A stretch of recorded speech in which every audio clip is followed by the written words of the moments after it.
Today, I want to talk about becoming your own guide, becoming your own lighthouse, navigating life with inner wisdom. So much of the time, we're spent looking for that teacher, looking for that guru, looking for that mentor. Someone will tell us what to do. Well, you know what? It doesn't work because they don't know you. They don't know your soul's desire. They know nothing about you. So what if you stopped looking for external validation and trusted your inner wisdom? You know there have been times in your life when you've asked questions and something came to you and you listened. You don't know where it came from, but you listened and life moved on. That's what I'm talking about. Trusting the inner wisdom within you, because as an expression of the infinite, all of the eternal, the infinite wisdom, it's there. You've just got to ask and be able to receive. You see, but we're looking on the outside, and that's a trap. So let's look at this trap of looking on the outside.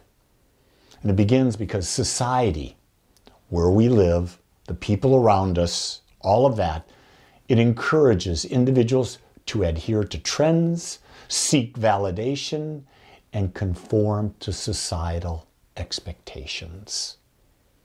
If you're a member of the Catholic Church, you have to conform. If you're a member of the Democrat or Republican Party, you're expected to conform. If you're a part of a corporation, you're expected to conform. If you're in a marriage, you're asked to conform to the traditional things of the marriages. If you're in a social group, you're asked to conform. So what you're doing is, it's all external. It's all from the outside. And as a result of this, many individuals tend to adopt beliefs that are not their own, rather than pursuing their personal truths.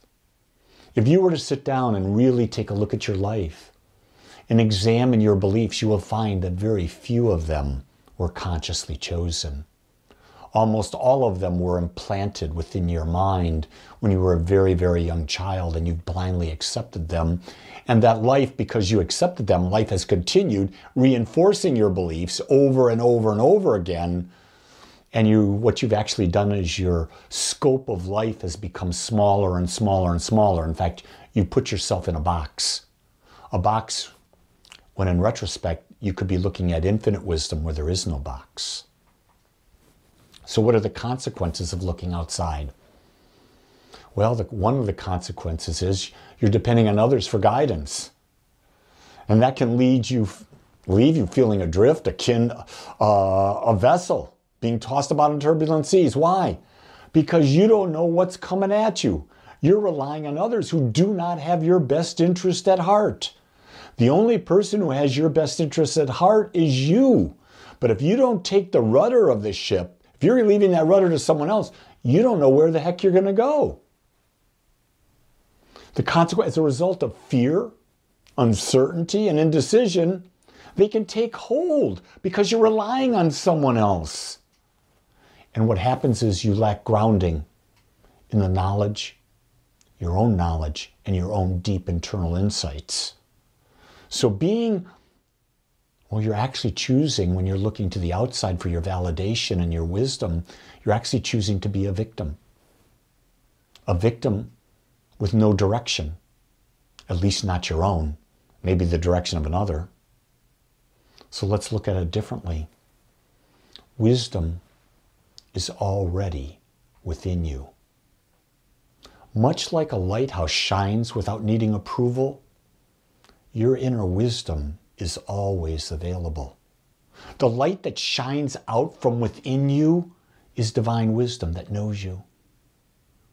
You should never, ever, ever be seeking the approval of others. Because when you seek the approval of others, you're saying that you're not enough. You have all the wisdom available to you if you learn to cultivate and listen to that intuitive nature.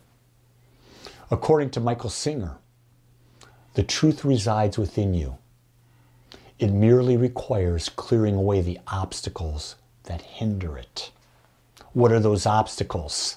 Oh, the ability, I have to please my parent, or that happened to me, therefore that defines me. Nothing that happened to you defines you. It's something that happened, but you have a perspective about it, and that perspective is keeping you locked into it, either avoiding it in the future or seeking more of it, and it's absolutely controlling you. The truth you seek is right there where you are. But you have to let go of all the roadblocks, all the obstacles preventing it from coming to and through you. So how do you recognize inner wisdom? My idea is it's serene and quiet, and that's in contrast to the disruptive nature of fear. You ever watch television? What do you see on television? Almost always drug commercials talking about you need to fear getting this illness. You need to fear this. You need to fear this. Everything is being sold on fear because that's what motivates us. But you see, true inner wisdom is not going to be based in fear. It's going to be based in love. And what is love? Love is serene and love is quiet. Inner wisdom, it offers a sense of openness rather than limitation. Inner wisdom is always about expansion and not contraction. When wisdom or information comes to you that's contractive in nature, it's not infinite wisdom, because infinite wisdom is always about growing and becoming more. Inner wisdom also resonates with your innermost understanding, and that happens even when it's pushing you out of your comfort zone. Why do you feel pushed out of your comfort zone? Because you haven't accepted what is. You feel that you've got to live within the boundaries of what you've been told. Modern medicine today has a great benefit when it's something acute. But when it's not acute, for you to step outside and realize that maybe that pill is not what you need. Maybe that upset stomach, instead of taking Pepto-Bismol, maybe that upset stomach is telling you you're eating the wrong food. Whether it be the wrong choice of food, whether it be the way the food was cooked, whether it be you ate too much of the food. But taking the pill masks the inner wisdom. Your body has inner wisdom. Your emotions have inner wisdom. Your mind has inner wisdom, and it's always there. And because you're coming out of your comfort zone, that should not be a problem. Because your comfort zone is a limiting thing. The spirit in you does not have a comfort zone. It doesn't fear anything. Something I'm going to tell you, no matter how aware you are, no matter how much work you've done, rest assured, storms will come. Challenges, uncertainty, and setbacks are inevitable. We live in a world of contrast. We were put into the world with billions and zillions of things happening. And they're not going to be happening the way your desires want them to be. So you're going to look at it. It's going to be challenging. There's going to be uncertainty. And there's going to be setbacks. Accept that as such. But here's the key. When you look at yourself as a lighthouse doesn't fight the storm. It simply continues to shine. It continues to look through the illusion of the storm, and wherever it shines, it paves the way. Where is your light paving the way? If you have a clear idea of who you are and what you value most, that light will show you. It will guide you. It will be unmistakable. But so often the light shines the way and we don't listen to it. And we go in a different direction because we think we're scared. We don't want to have a setback. The greatest setbacks in my life have been the greatest lessons. I can tell you this. In the year 2000, I was diagnosed with a brain tumor. It was benign, but it was a brain tumor. I was advised I would need surgery. I said, can I have a year? The doctor reluctantly said, go ahead, take a year. I changed. I changed my eating program. I became a vegan. I started meditating twice a day. I did visualization of Pac-Man going into my brain and eating away at the tumor. That was about the size of a pea, not a big tumor. But guess what? I stepped out on my own by my internal guidance, and a year later, the tumor was no longer there. It was gone. Was I uncomfortable? You bet I was uncomfortable. But something inside me knew, and I listened. No one knows what's right for you but you. So how do you stay anchored in your internal wisdom? First, embrace silence and reflection. Dedicate time each day to quietude, to being still, in order to tap into those inner insights. Whether you realize it or not, you've got questions going on all the time in your mind. And if you sit, become still, it's amazing what will come to you. But if you're always in the noisiness and chaos of the world, you won't hear that inner wisdom. Another way to stay anchored in your inner wisdom is reduce external distractions. Limit the impact of media and outside factors that can cloud your judgment. We're being bombarded more than ever. I can't remember a time when I've been this bombarded. My life used to be very simple. If I wanted the news, I'd have to tune into the television at a specific time where I would get a very limited newscast because information from around the world didn't travel as fast. And then if I wanted to read the paper, I had to wait till the next day, and the news was limited. Today, you're getting bombarded with things happening in a zillion different places and a zillion different times, and everyone who's putting stuff out there has an agenda. It's a distraction. Almost everything in the news has no bearing on you and gives you there's no reason for you to even know it. No reason at all. There should be no reason at all why someone died in a car crash in another state that's not related to you. Why should that affect you? You may say, well, that's cruel. No, but it's a car crash in another state. It's not part of your life. You could do nothing about it. If you can't do something about something, it's not of value. Another way to stay anchored is to enhance your self-confidence through small decisions. By cultivating trust in your ability to make minor choices, you can gradually apply that confidence to more significant decisions. And this is the natural path of life, isn't it? You start off with, you have a child and it's a baby. Oh my God, how am I going to deal with this? You deal with that. They grow up to 2. Oh my God, how am I going to deal with this?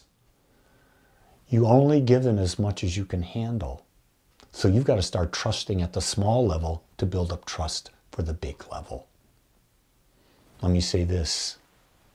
It takes courage to be a lighthouse, because to be a lighthouse, you've got to shine alone.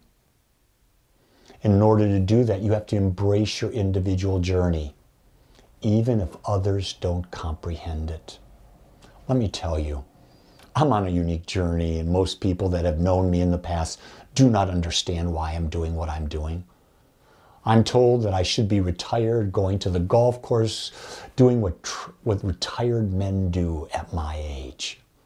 And yet I've got a whole new career. I'm just beginning, and I'm continuing this career as a spiritual teacher. I have no intention of retiring, because it's not how I choose to shine my light. Courage means also progressing, moving forward in spite of fear, not the absence of it. If people tell you they don't fear, they're lying. I can tell you I have fears. Most definitely I have fears. But I look at them and I step through them. I'm moving forward no matter what. Because what is fear? It's simply a emotion that you have because of the unknown. Now, if there's a lion in front of me growling, that's a different type of fear. But we don't have those fears of life and death right in the moment. They're emotionally driven, psychological fears that really don't exist. It's also that it takes courage to shine, because not everyone recognizes your worth. You've got to understand that no one will recognize your worth. Only you can. I don't know what you think of me, but it's not important to me. What's important to me is, am I living my life? Am I growing? Am I expanding? Am I giving my gift in the best way I can? Am I doing my best in every moment? I think I am, and I know I can be more. It takes courage to shine alone, because genuine freedom arises when we stop looking for the approval of others and we become ourselves no matter what anyone says. Can you imagine how free you would be if you got to be truly you? And maybe before you become truly you, you have to discover who you are. And that may take some experimentation, but you'll find it.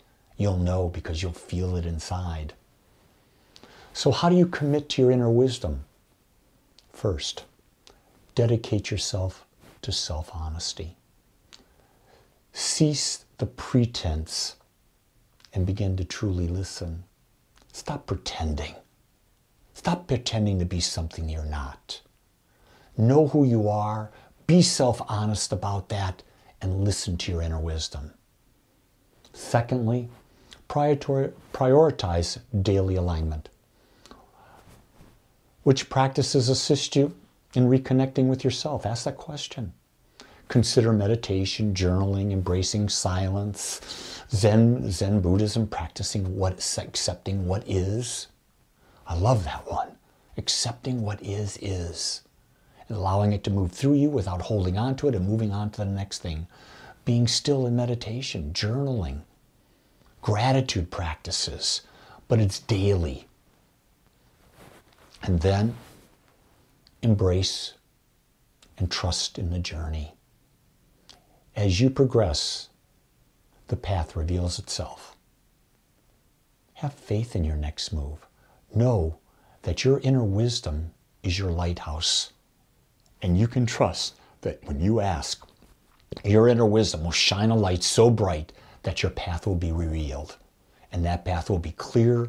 It will be who you are, where you want to go, and it will give you a life where that when you move on to that next level, and we all will, you'll say, man, that was one fulfilling journey. And there's nothing better than that sense of fulfillment. Remember this, the world does not need more followers. It needs a lighthouse. And that lighthouse is you. With every decision, ask yourself this question. Am I following external noise, or am I trusting my light?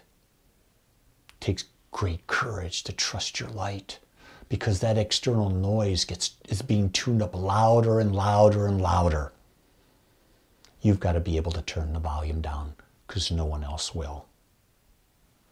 I'll tell you this, you might as well be the light, simply because it's who you are. I don't know if you got that or not, but the sun is always shining. But on this day, there may be clouds. But guess what? The sun is still shining. You just don't see it. And the illusion that your mind has created has caused you not to see that inner wisdom. Let your lighthouse, the light from your lighthouse, shine through the clouds so that you can see your truth and live your most magnificent light. Because it's who you are. And that's perfect.